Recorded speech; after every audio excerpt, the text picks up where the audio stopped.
Halo semuanya, kembali lagi di channel Raja Galbay ya. Nah, di video kali ini saya ingin membahas tentang pihak ketiga dari sebuah perusahaan pinjaman online yang ada di Indonesia ini. Ya, seperti yang Anda tahu, Anda seringkali menerima tagihan dari pihak-pihak ketiga gitu ya. Nah, apa sih pihak ketiga itu? Ya, bagaimana cara kerjanya dan lain-lain gitu ya, akan saya bahas di sini.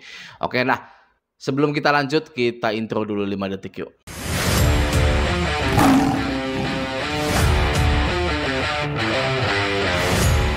Kenapa dalam gagal bayar pinjol selalu ada yang namanya pihak ketiga? Ya, pihak ketiga yang akan menagih Anda gitu ya. Di awal-awal Galbay, pinjol memiliki kalimat pamungkas tentang pihak ketiga untuk Anda, yakni data Anda akan dialihkan ke pihak ketiga. Ya, jangan sampai data Anda kami alihkan ke pihak ketiga. Apakah Bapak Ibu mau pihak ketiga yang menagih Bapak Ibu?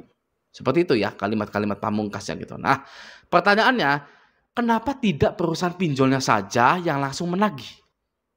Gitu ya. Misalkan Anda Galbay di Kredivo, ya sudah Kredivonya saja yang menagih.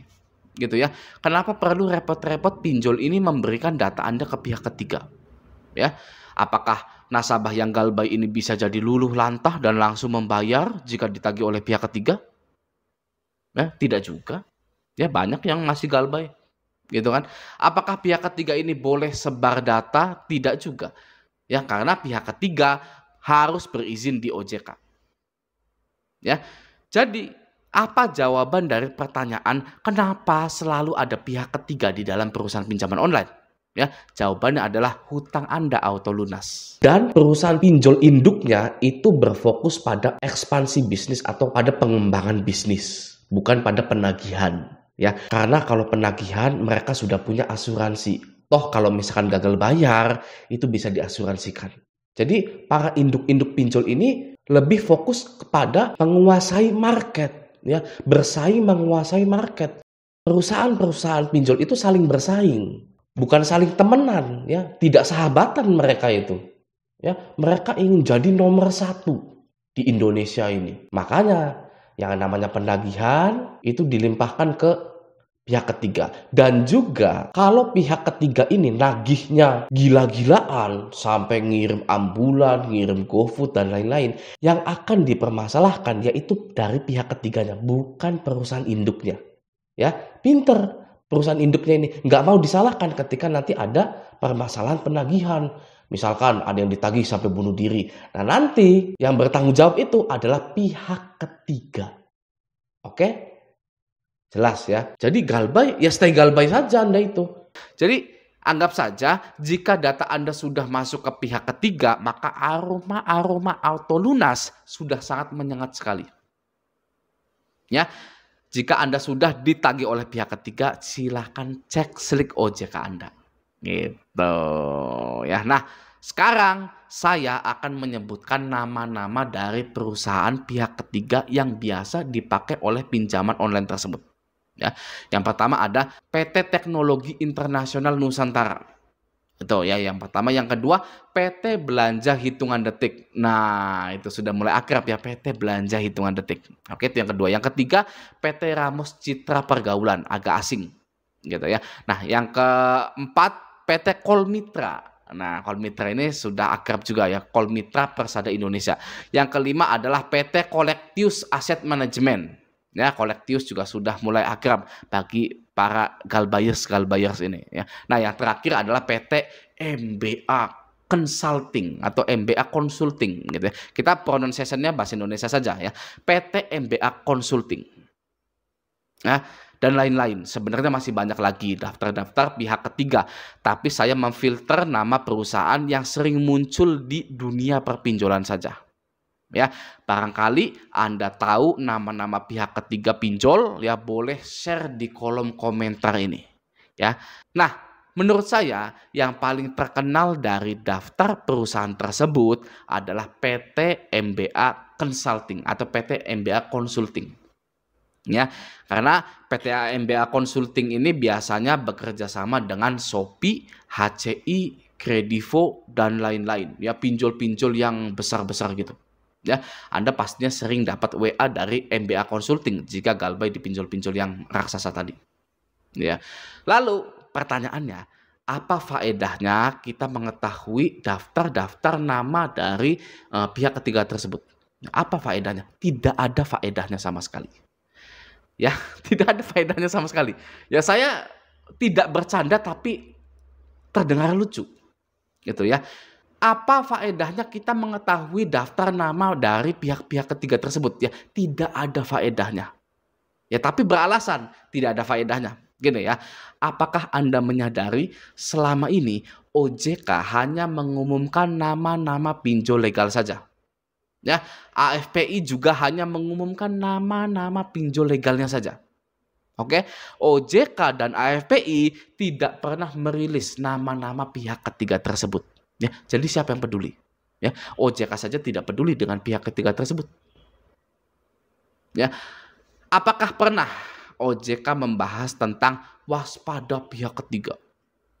Ya, pasti Anda tidak pernah mendengar OJK menyebutkan pihak ketiga ini, pihak ketiga itu. Ya, wajib bayar pada pihak ketiga, tidak ada. Pihak ketiga itu adalah resmi dari OJK. Ya, jadi Anda wajib bayar. Anda pernah nggak dengar OJK seperti itu atau baca? Ya, ada statement seperti itu? Tidak ada, tidak pernah sama sekali.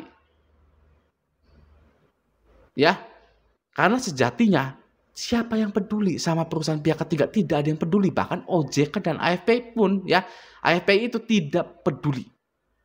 Oke. Tapi pertanyaannya, ngapain Anda peduli dengan pihak ketiga tersebut? Ya, ngurusin chattingan dari pihak ketiga tersebut ya. Terima telepon dari pihak ketiga tersebut, nemui DC lapangan. Ngapain nemu DC lapangan? Ya, tidak ada jaminannya. Ya kan? Mau ke sini mau apa? Oke, mau tahu kabar saya gitu, say hello gitu kan, gimana kabarnya? Lewat WA saja juga sudah cukup. Ya. Jadi pertanyaannya, Anda ngapain peduli dengan pihak ketiga tersebut, sedangkan OJK ya otoritasnya itu tidak pernah menyinggung sama sekali, bahkan bisa dikatakan dia tidak peduli dengan pihak-pihak ketiga tersebut. Ya. Nah, dalam bahasa atau cara penagihannya pun tidak ada bedanya. Ya, mau hutang Anda itu dilimpahkan pada pihak ketiga, pihak keempat, pihak kelima, pihak ke-100, tidak ada bedanya sama sekali. Ya, sama-sama mengancam, sama-sama menekan, sama-sama mungkin menghina. Gitu, tidak ada bedanya. Oke, Anda boleh tanyakan diri Anda, dari dulu sampai sekarang banyak yang ditagih oleh pihak ketiga, namun tidak ada satupun yang dipidanakan. Jadi apa fungsi pihak ketiga ini? Ya, saya juga baru menyadari nih Bang, ternyata OJK dan AFPI tidak pernah merilis nama-nama pihak ketiga ini. Merilis statement harus bayar ke pihak ketiga, tidak ada. Ya, ada pasal 19 ayat 2 UU HAM telah mengatur bahwa tidak seorang pun atas putusan pengadilan boleh dipidana penjara atau kurungan berdasarkan atas alasan ketidakmampuan untuk memenuhi suatu kewajiban dalam perjanjian hutang piutang. Ya, tidak bisa Anda itu dipidanakan karena gagal bayar di pinjol atau mengabaikan penagihan dari pihak ketiga. Tidak bisa. Ya, karena sudah tertuang di pasal 19 ayat 2 UU HAM. Oke? Jadi mulai dari sekarang jangan pernah lagi takut dengan yang namanya gagal bayar di pinjol. Karena sudah banyak orang yang mengakhiri hidupnya karena pinjol. Ya, di zaman ini, di tahun ini, ya, banyak sekali orang yang mengakhiri hidupnya karena pinjol. Jangan sampai Anda ikut-ikutan seperti itu. Ya, kalau Anda merasa goyah karena gagal bayar di pinjol, ingatlah bahwa banyak orang yang lebih parah daripada Anda. Ya, apakah Anda mau tahu? Ya, Anda silakan gabung di grup-grup Telegram dan grup Facebook Raja Galbay saya. Ya, Anda ketik saja di situ. Ya, woi, lur, ya, ada yang lebih parah dari saya galbay 50 juta di pinjol ini itu. Pasti ada yang nyaut, saya 70 juta. Ya, saya 80 juta bang, saya 250 juta bang di Shopee penjual. Gitu ya biasanya ya. Banyak yang seperti itu.